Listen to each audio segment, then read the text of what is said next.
Hi everyone and welcome back to my channel. Welcome back to the ABC General Hospital Spoilers channel. Today we will learn about the intense developments unfolding in Port Charles on Friday, November 7th, where alliances shift and secrets threaten to unravel in unexpected ways. At the bustling corridors of General Hospital, Britt Western strides purposefully into Portia Robinson's office. Her expression a mix of determination and subtle desperation as she seeks out a small but crucial favor. This request likely stems from the burdensome new position Britt has been coerced into accepting at Professor Henry Dalton's cutting-edge research lab, a role that clashes directly with her demanding schedule at the hospital. Britt, ever the resourceful physician, might be hoping to juggle both gigs by negotiating flexible hours, perhaps even arranging to be on call during lab shifts to minimize disruptions. Yet, approaching her superior for such accommodations could expose vulnerabilities in her professional facade, especially after she recently pulled an all-nighter volunteering on her day off to cover for a colleague amid a staff shortage. Portia's response could hinge on their shared history of navigating hospital politics. As chief of staff, she might sympathize with Britt's plight but insist on formal protocols, potentially leading to a deeper conversation about work-life balance in the high-stakes world of medicine.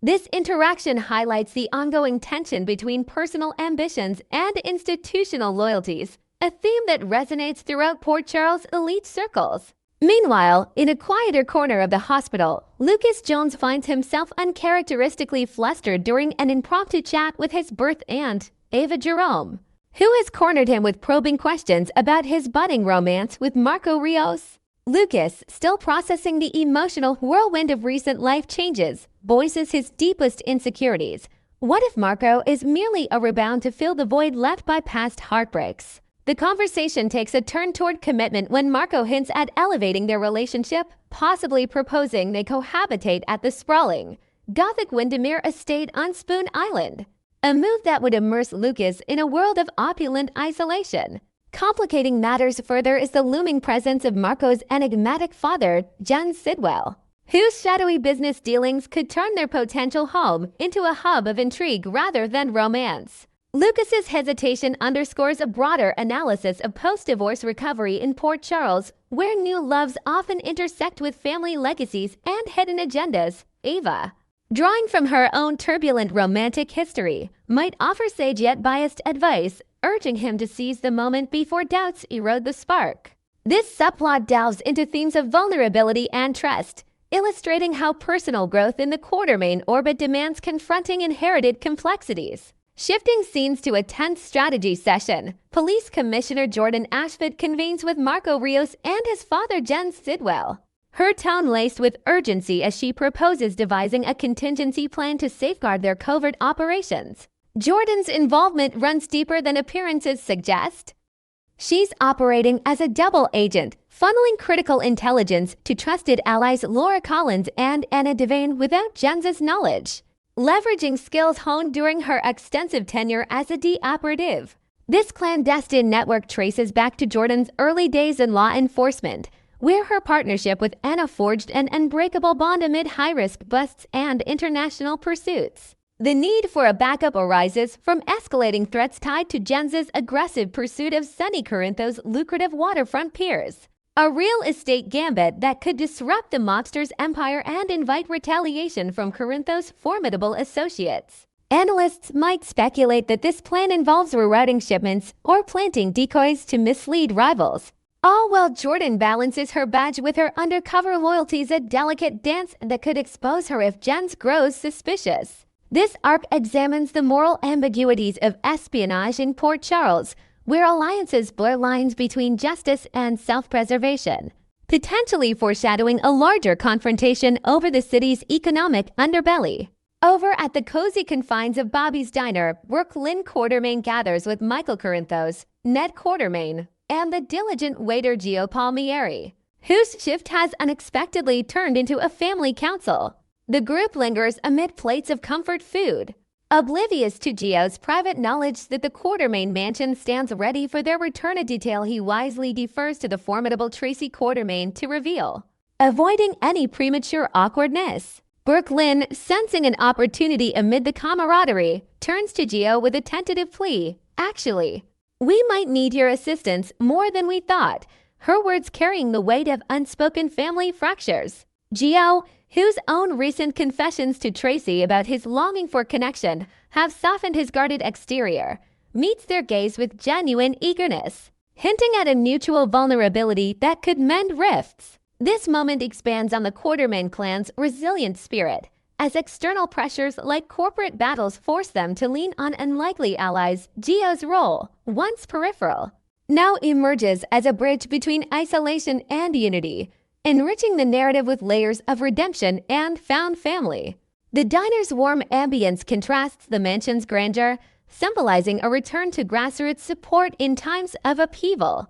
In the sleek, high-security confines of the WSB field office, Jocelyn Jacks confronts her handler, Jack Brennan, with a barrage of pointed questions that reveal her growing frustration with the spy life's ethical toll. Brennan, ever the pragmatic operative, pushes her to deepen her infiltration by forging closer ties with her uncle Lucas Jones and his partner Marco Rios, insisting that familiarity breeds actionable intel. Jocelyn's annoyance boils over as she demands, "Will every mission require me to deceive the people I love most?" A sentiment born from her recent web of lies to her mother Carly, the stoic Jason Morgan, and her tight-knit circle of friends. While she intellectually grasps that deception is the spy's currency, the emotional strain of compartmentalizing her dual identities weighs heavily, chipping away at her resolve. This exchange provides a nuanced look at Jocelyn's evolution from impulsive teen to reluctant operative, where personal stakes amplify the genre's classic tension between duty and heart. Brennan might counter with tales of his own sacrifices, attempting to steel her for the long game. Ultimately, it spotlights the human cost of covert work, as Jocelyn grapples with whether the greater good justifies the isolation. Finally, at the grand entrance of the Quartermain mansion, Ronnie Bart arrives with poised curiosity, responding to an enigmatic summons with a simple, "You wanted to see me?" The invitation likely originates from Tracy Quartermain, who, after swallowing her pride following a string of humbling missteps, perhaps including a rare admission of error over a botched family scheme, extends an olive branch. This gesture evokes a celestial approval from Monica Quartermain, whose legacy of grace might inspire Tracy's uncharacteristic thaw from above. Should apologies flow and old grievances dissolve, Ronnie could depart for Durham with closure, freeing the Quartermains to reclaim their ancestral home without lingering shadows. This resolution weaves in themes of forgiveness amid legacy disputes, transforming potential conflict into a catalyst for harmony. The mansion's doors, symbolic of Quartermain resilience, swing open to new beginnings. Next, we will learn about the escalating tension surrounding Drew Quartermain's precarious position in Port Charles. As the drama unfolds on General Hospital, whispers of a potential memory relapse are swirling around Drew, hinting that he might be overlooking a critical vulnerability tied to the shadowy figure known as Sidwell. This oversight could prove disastrous, pulling Drew deeper into a web of manipulation and danger that threatens his freedom and future in the iconic soap opera world.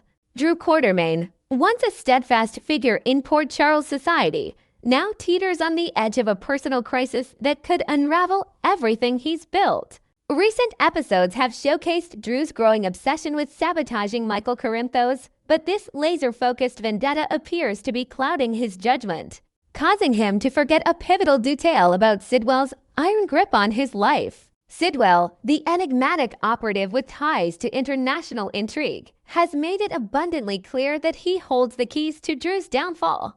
In a tense confrontation, Sidwell boasted about his ownership over Drew, declaring that one summons from him would bring Drew running, transforming him into a reluctant pawn in Sidwell's shadowy operations. This dynamic echoes classic General Hospital power plays, where alliances shift like sand, and loyalty is a fleeting illusion. Adding layers to the threat, Sidwell revealed damning evidence linking Drew to a string of illicit activities, from corporate espionage to more nefarious dealings that could land him back behind the bars of Pentonville Prison.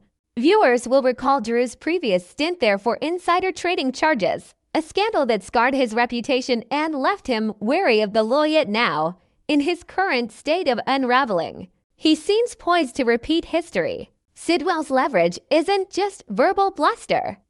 It's backed by meticulously gathered files that could expose Drew's involvement in high-stakes crimes, forcing him to confront the reality that his autonomy is an illusion. As Drew plots against Michael, this forgotten detail looms like a storm cloud, ready to strike at any moment and drag him into legal turmoil once more. The psychological toll on Drew is evident in his increasingly erratic behavior, suggesting that a full memory relapse might be the only way to snap him out of this dangerous blind spot. The intrigue deepens when considering Sidwell's motivations and the broader implications for Port Charles. Sidwell isn't merely a puppet master. He's a calculated strategist with a history of exploiting vulnerabilities in powerful families like the Quartermains. His claim over Drew stems from a clandestine deal forged in desperation, one where Drew sought aid during a vulnerable period, only to find himself indebted in ways he never anticipated. This arrangement allows Sidwell to deploy Drew as an asset for covert tasks, potentially involving corporate sabotage or even disrupting the Casadini Empire's lingering influences. Yet, Drew's current fixation on Michael stemming from long-simmering family rivalries has him so entangled in personal grudges that he's neglecting the bigger picture. Imagine the fallout if Sidwell activates his hold. Drew could be coerced into actions that not only betray his principles, but also alienate key allies like Carly or even Jason. Who might sense the manipulation? A detailed analysis of Sidwell's playbook reveals patterns similar to past villains. He thrives on disposable allies, using them until they outlive their usefulness, then discarding them amid scandal. For Drew, this means his unhinged pursuit of revenge might soon collide with Sidwell's demands, creating a powder keg in Port Charles where one wrong move sends shockwaves through the community. Fans have long speculated on how this tension could tie into larger arcs, such as renewed Quartermain boardroom battles or unexpected interventions from Sonny Corinthos, who despises being outmaneuvered by outsiders like Sidwell. General Hospital enthusiasts online are buzzing with theories and hot takes on this explosive development, turning every episode into a forum for debate. One passionate viewer likened Sidwell's control over Drew to Cyrus Renault's infamous grip on a trained operative years ago, predicting that Sidwell will inevitably grow weary of Drew's independence and frame him for a cascade of crimes before vanishing across borders with an accomplice like Marco, leaving Drew to face the music alone. This parallel draws from Renault's ruthless tactics, where loyalty was rewarded with betrayal, underscoring how history might repeat in Port Charles' underbelly. Another insightful comment pondered the specifics of Sidwell's expectations, noting that while no explicit directives have surfaced yet, it's only a matter of time before he issues orders that test Drew's moral boundaries, perhaps infiltrating ELQ Industries or spying on the Corinthos organization. Critics highlight Drew's inherent flaws, arguing that despite his rough edges, he possesses unspoken limits, ordering him to cross into outright violence, like eliminating a rival, could shatter their fragile pact and ignite a rebellion. One fan astutely warned that Sidwell's betrayal is inevitable, triggered by Drew's swelling ego and refusal to stay in line, much like overconfident characters in past seasons who bit off more than they could chew. Echoing this, observers point out Drew's diminished sharpness, as his manic energy propels him through Port Charles like a man possessed, fixated on dismantling Michael's life while ignoring the noose tightening around his own neck. These discussions reveal the depth of fan investment, with threads dissecting how Drew's arc mirrors classic redemption tales, yet veers toward tragedy if he doesn't reclaim his forgotten truths.